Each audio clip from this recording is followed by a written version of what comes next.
your own self. So this is how a QGIS software looks in general. Let me close everything and get back to the beginning.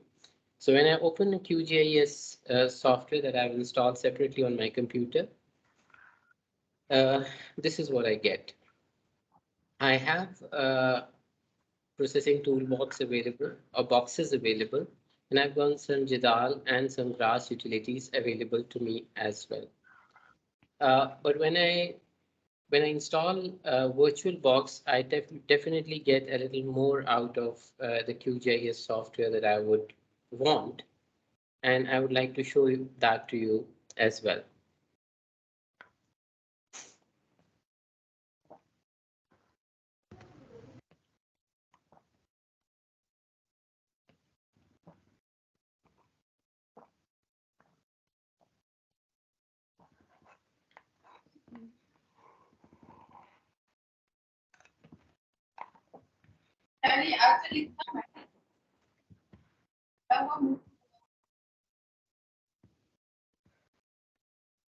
अभी भी वो आपको लेती अभी तो serious है सबको हंसी आता है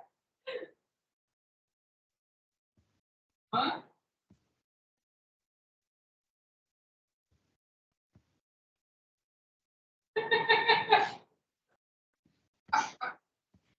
हाँ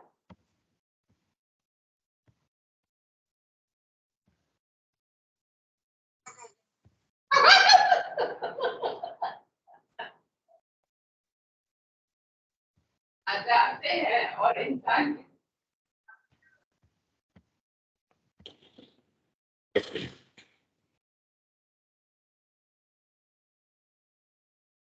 So this is our OSGeo installation, and this is our QGIS installation on Windows. On Windows, when you install the QGIS, it installs as a standalone system.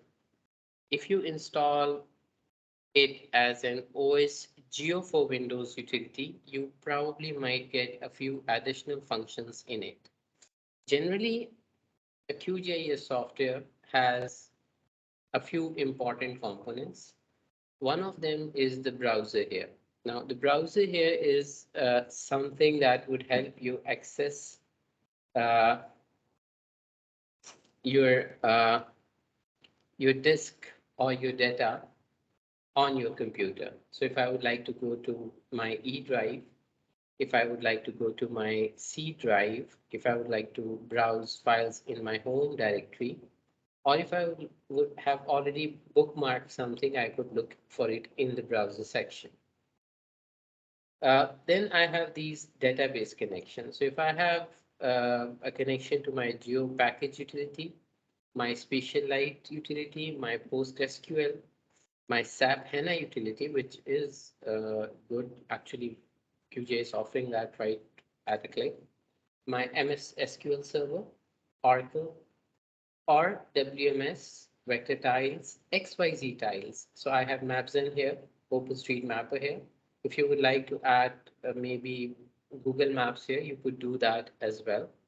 Then I have WCS, WFS, and ArcGIS REST services for web. So I have like these kind of connections ability that the browser provides me with. Here I have a section that is known as the layers thing. So most of you might already be aware of the fact that a GIS works in layers. So what you do is GIS is actually a system that has built upon CAD, computer aided design. And what it really does is it connects to a computerized design, a database at the backend. That database can be a very simple Excel file, but that could be a complex DBMS at the backend. So it could be maybe a simple Excel-like sheet, or it could be a complex database system that is of PostgreSQL or MySQL server. In addition to that, you will have these menus at the top. So you have this option of creating a new file that you would do from a new project that you would do in almost all kinds of software that are installed on your computer. All that you need to do is click on new and you are in a new project window. you have an edit option, you have a new map view option, a 3D map view option, and then you have these layers menus. Now, these are definitely important. These are important because this is where you create layers. And as I did mention to you that GIS functions more in the form of layers, CAD layers, which are connected at the backend with a database. So what they have is they're going to be layers of CAD files, that is vector files or lines that would be then connected to a table at the backend. Or what I should say is that for many people, that would be something totally new. Initially, when people decided to make maps on computers, what happened was that computers did not have the kind of storage spaces that they have today.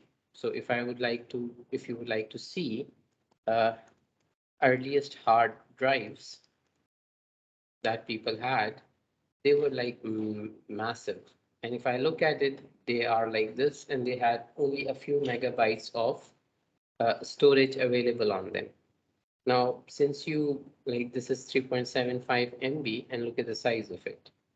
And then obviously there were like even bigger drives that were transported by aeroplanes. So this is this Quora article that you would see where a person was transporting a hard disk drive when a group of people actually were transporting a 350 disk storage unit, which was 5 megabytes in size by an aeroplane. And that's how storages were small. So what people uh, therefore had to do was had to store their data in a very intelligent way. And the most intelligent way for that would be to generate CAD files or files that were lighter representation of an image or a map. You all must be aware that initially maps were created on paper using stencils and pens. And those maps, when you would scan them, would appear to be very bulky in terms of the amount of storage they require. So they were very difficult to store on these disks. So what people did was they decided to create computer-based drawings that could represent those paper-based maps, but not be as bulky as those paper-based maps actually initially were. And for that, the idea of layers developed. So what people did was they would take a map, like say for that matter, a map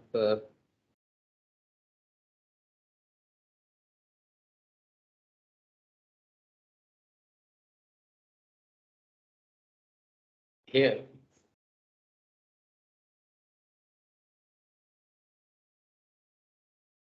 Mm, just give me a second. Map collection. So I'll show you a few maps here.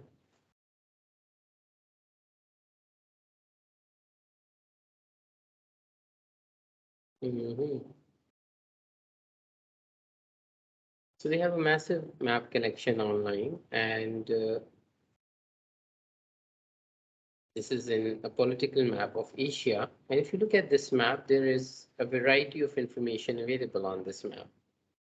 One thing that is there is the names of the places.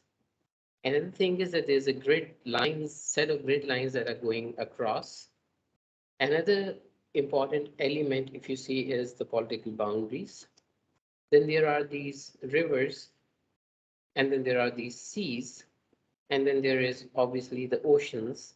And if you look at this map, you're going to see maybe some capital cities marked as star, and then uh, you have other maps with a lot of other features in them. So if I would like to say, for that matter, some more complex maps, so you might be able to find some topographic maps here, maybe for Asia.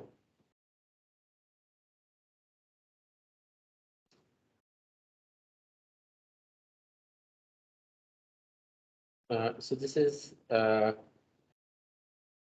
topographic maps for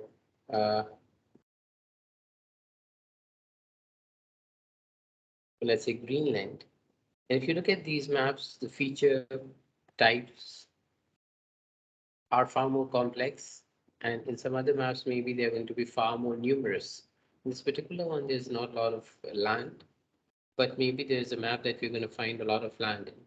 But to represent this or to save this on a computer was a challenging task. So that's where the vector maps evolved altogether, and people decided to create maps that were in the form of lines that could take very little space on a computer's memory. And that's why what we see here is vectors. So so people started saving them as layers. And what you see here is the layer menu where you could actually create a layer if you would like to, and you can add a layer if you would like to. Well, when you're creating a layer, you have a limited set of options or abilities that your software offers you. And that is the computer aided design, because that's the maximum a computer can easily create with user input. But when it comes to adding layers, you have a variety of options. So what you could do is you could either add a vector layer in the CAD form. You can add a raster layer. So what a raster is actually a collection of picture elements, the picture that you take with your mobile phone, maybe. I mean, in a typical mobile phone, which has a 20 megapixel camera, uh, you would be able to see like for this particular one, there's about 20 million picture elements. So for every picture element that there is in the camera, there is a pixel that is saved in the computer or the phone's memory. And that means that we have a lot of information in a raster, which is not, and that's why it takes a lot of storage on computers as compared to the vector layers. Then you can actually create mesh layers, you can create text layers, delimited text layers, and you can import them as maps. You can have PostGIS and other database forms of layers, as we did see in the browser section. You have your browser settings, and you have a very important element here that is known as the plugins. uh, for this plugins things, you could actually click on it and it will look in an online repository for a set of extensions that you might need for doing your GIS work. So if you would like to maybe download or look at active file data within the last 24 hours, you can actually see the extension here. If you would like to change the repositories that you are downloading your extensions from, you can do that as well. And if you look online for QGIS plugin repositories, you can actually find many other repositories online as well, for which you can add your URL here, and then you will have those extensions available in your QGIS for you to install if you need to do so. Then you have uh, then you have this processing uh, toolbar. You have a database toolbar, but as we proceed with our course, we're going to probably touch on these things later on. This is the processing toolbar, and if I click on the processing toolbar, I get a lot of processing options. And honestly speaking, these are just too many for a common user to benefit from. So what it can do is it can actually offer you a variety of connectivities, can also offer you a variety of functionalities, geospatial analysis, people who do like geological mapping, epidemiological mapping for disease, for maybe a spatial phenomena in an urban locality, can all benefit from them. This there's an OS2 utility known as JDAL, which is sort of the brain behind all of the raster and vector processing in some of our software. So this is these JDAL utilities that you have available in QGIS. And then there's another software that I have installed, which is known as GrassGIS, which you're going to work in our next, not this month, but next month, in the month of February, we'll be working on grass GIS. So for that particular case, we would be uh, actually you could actually use these utilities. The number of utilities is a lot. So what you could do is you could either use these utilities or you can actually add your grass extensions to your software from here. So what you could do is you could list your extensions, and what it will do is, it failed actually. There was probably some errors. So it's all right. It's on Windows. It's not on the system that we talked about.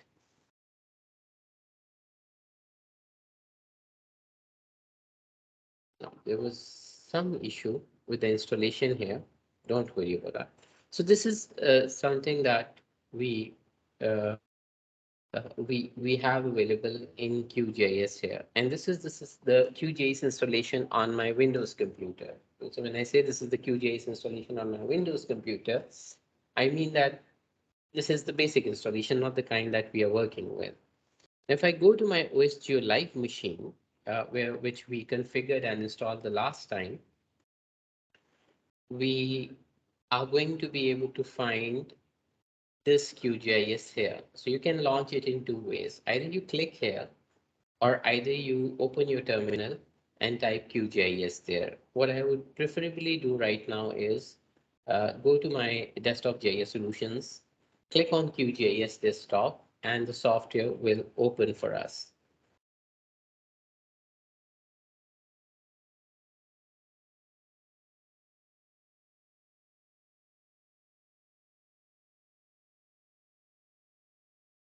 Now, when I open this software,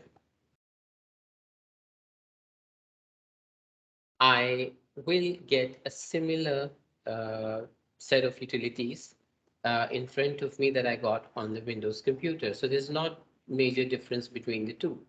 What is different here is the amount of processing abilities that I have available on my system here. So here I have actually the default QGIS tools, and then I have JEDIL available, then I have graphs available, and then I also have something called the Saga GIS available. It's an additional software that is installed here, and for which everything that that software is capable of doing, I have the functionalities listed here. So if I would like to maybe georeference a file, if I would like to run some statistical analysis, I have those functionalities in addition to what my Windows installation offered. So that's where the OSGeo Live installation kind of becomes highly useful, I would say.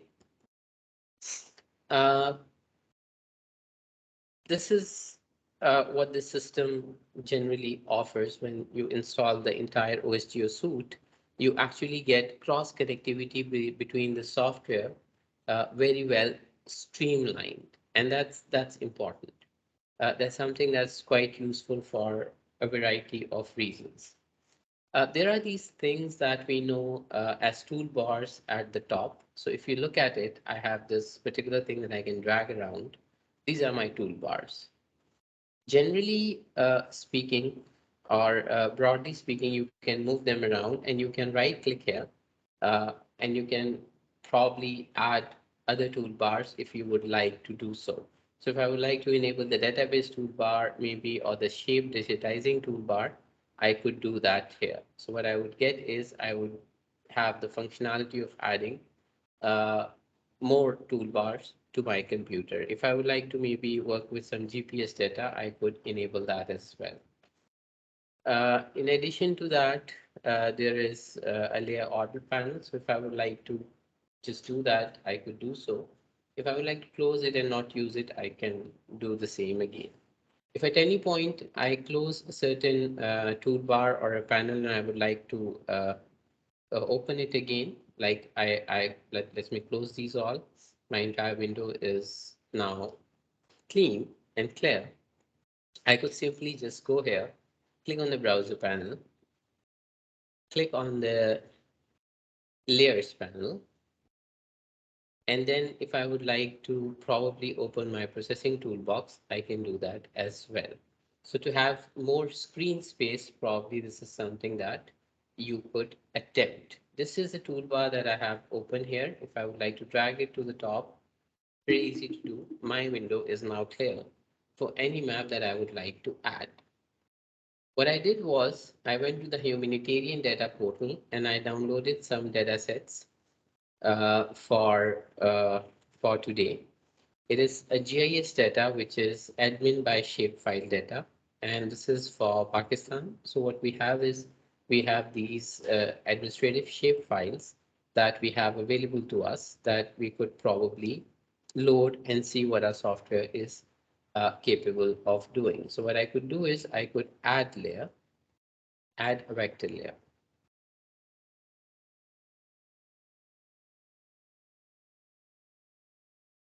Since I had connected my download folder on the Windows, I have these files available. For a general new user, this can be a bit tricky. So what you could do is you could select the drop down here and select the shape files and pick the files that are very relevant and pretty easy for probably your computer to open and download. So you're going to click add and you have these files available to you. They're easy to move around. They are easy to work with. And that's one of the biggest benefits of these layers. I would rather want to add a raster layer here as well. So for raster, you'll have to select the raster utility. And if you want any other kind of data that you would like to add, you could do that from here.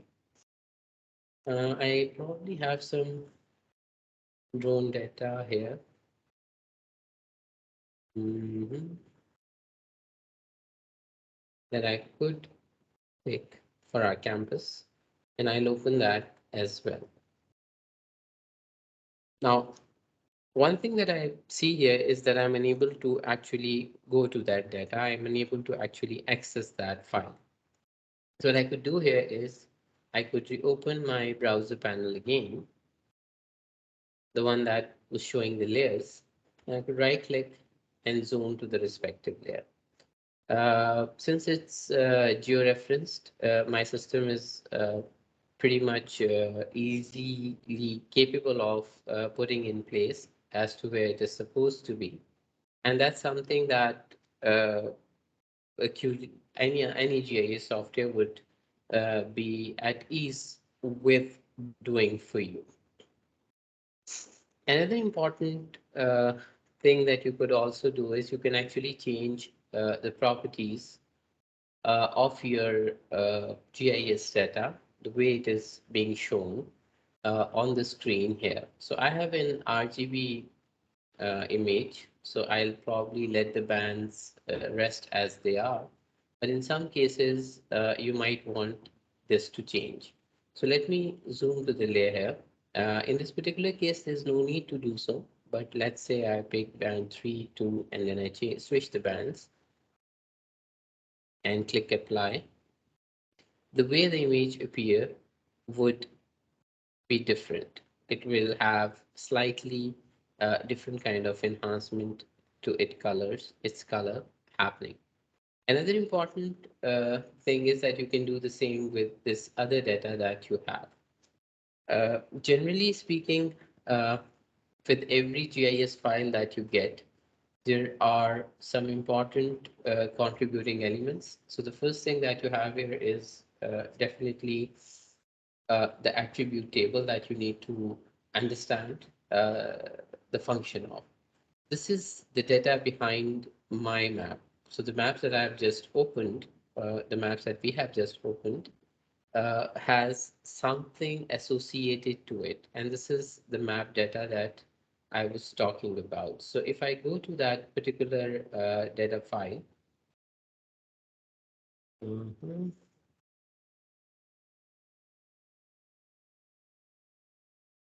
what I'm going to see here is a list of districts. And what I can do is I can click on a particular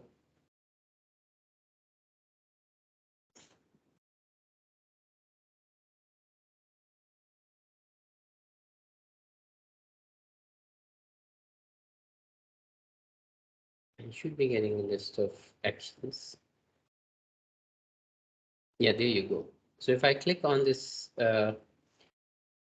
magnifying mirror-like function, it will zoom me into that particular feature type. So there's this particular union. If I would like to go to this particular place, all that I need to do is zoom in here, and I will be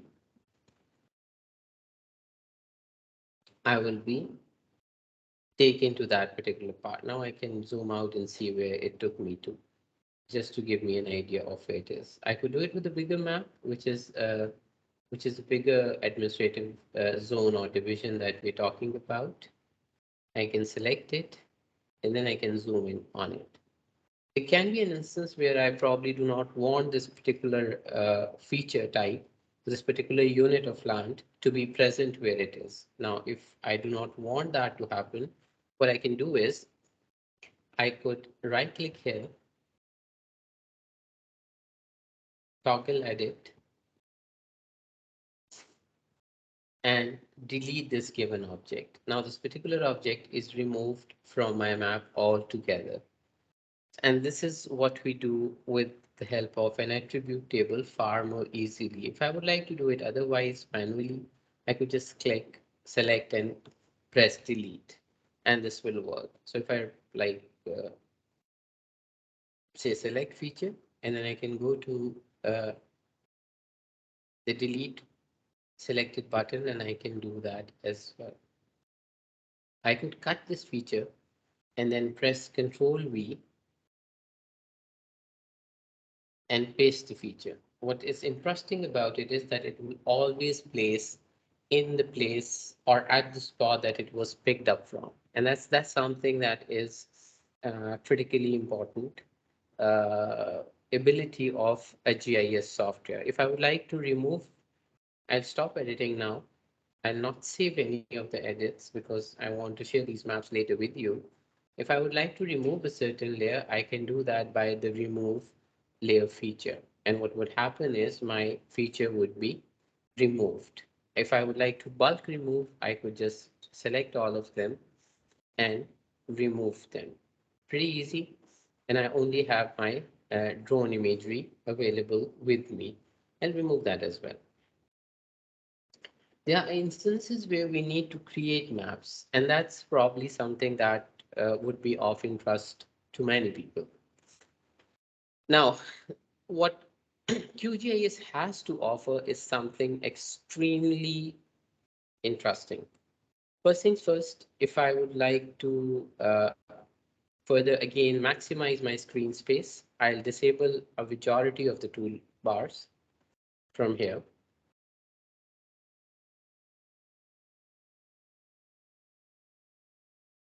Because I don't really think I need all of these toolbar all the time. So I'll keep the clutter less.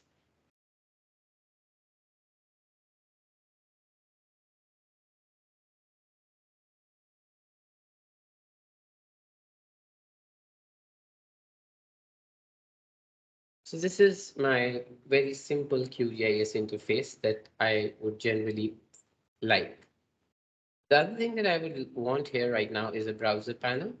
And from the browser panel, I would like to add in a map to my map for the OpenStreetMaps. What I want to do is I want to draw some vector files, some new map files from scratch. So what I'll do is I'll open the layer panel and I wanted to do it for my neighborhood from where I am nearby to. So what I'll do here is I will add layers like I just did so.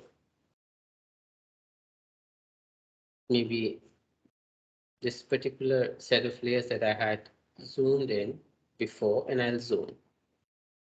Now here I would like to zoom in on Islamabad where I am right now. So what I would do is I'll open the attribute toolbar.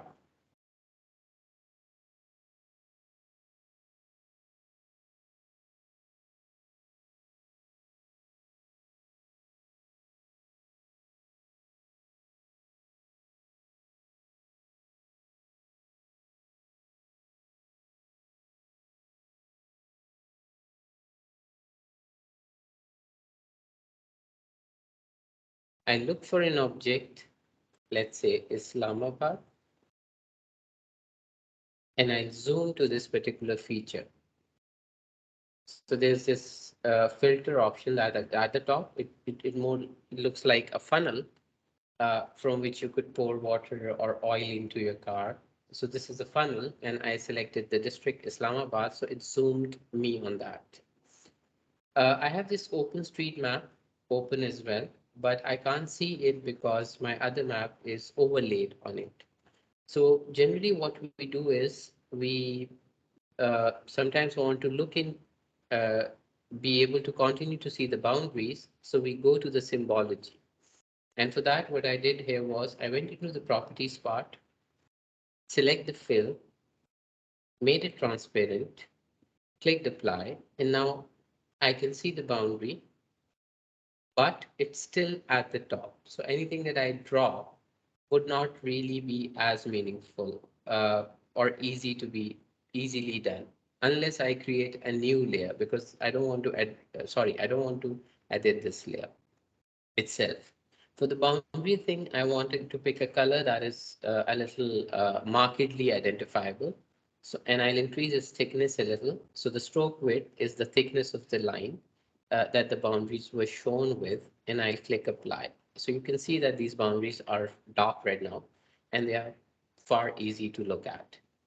I want to vectorize these roads that are in here. So for that, I want to create a map of these roads. So the next thing that I'm going to do is I'm going to go to the layer. I'm going to create a new GeoPackage layer. GeoPackage is a rather new format, but a good format that can be used in a variety of GIS software. So I could probably just create it in my downloads, road, map, sample, and I could save it. I need to select the geometry type, what kind of features I want to create. So I want to create maybe lines for this. There's no Z dimensions, there's no M dimensions that I'm trying to include. And it's picking up projection, which is a spatial referencing system that it wants to pick. What usually is doable is you can select from a list of reference systems, but I don't think we need to do that right now. I'll go with whatever default that it is picking for me, and I click OK. Now this is the new map that I have, and it's an empty map. The next thing that I need to do is select toggle editing, zoom in here. Now I need the zoom toolbar. So what I would do is I'll actually look for the project toolbar back here.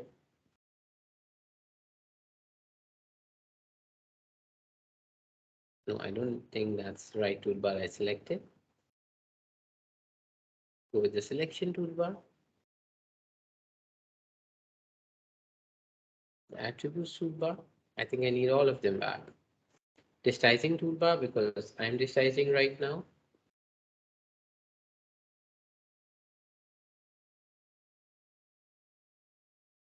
I am managing layers, so I need that. And I need the navigation toolbar, the one that I really needed. And I'll zoom in on it. Now, since I can see it in good detail and the features that I'm trying to create are not very difficult to create. So the next thing that I'm going to do is I'm going to start vectorizing. But if I look up here, I don't see anything that I can draw, and I need to draw lines. So I'll probably, yeah, select the shape digitizing toolbar as well. I need to, no, not the shape digitizing one. There's a bit of an issue. Sorry for that. The vector toolbar is here as well that I do not need as such.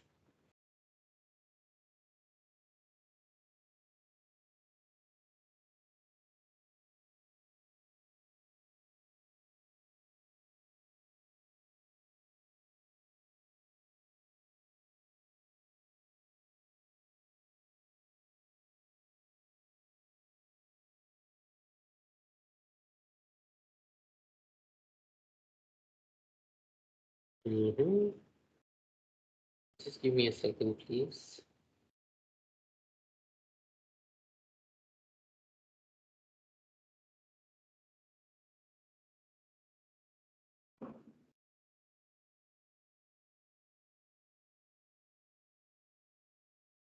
So there you go, the line feature at the top, and I will draw a straight line here. Usually, it's a good idea to create nodes where you think you might need them. So I'll create a node here. I'll click here. I'll click here. I click here. Then here. Then here. Here. And here. And I can go about creating the roads right rather roughly here. And my feature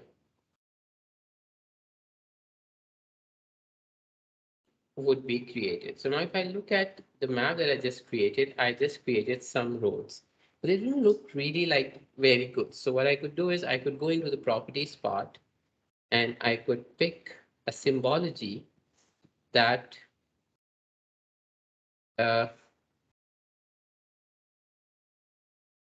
mhm.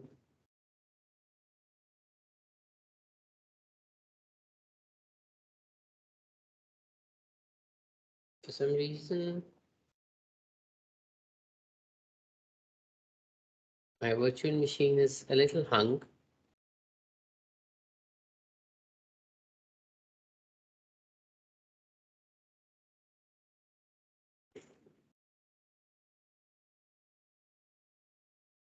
I'm sorry guys, my computer is hung. It's a little stuck.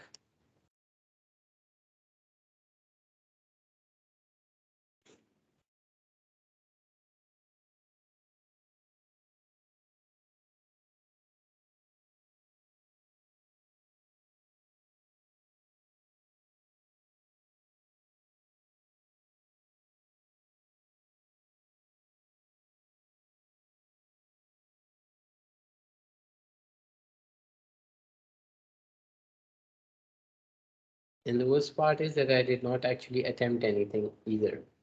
So for some strange reason, it's stuck.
Mhm.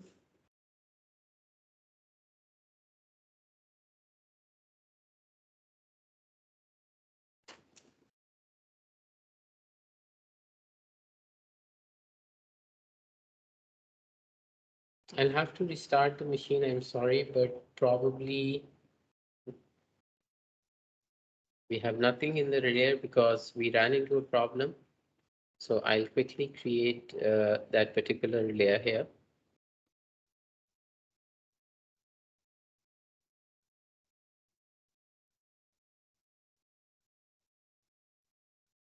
Zoom into the map to be able to draw it clearly and with ease. Click the add line feature and draw the roads that I want to. Right click, finish editing and my layer. Then I can right click and toggle and my map would be saved.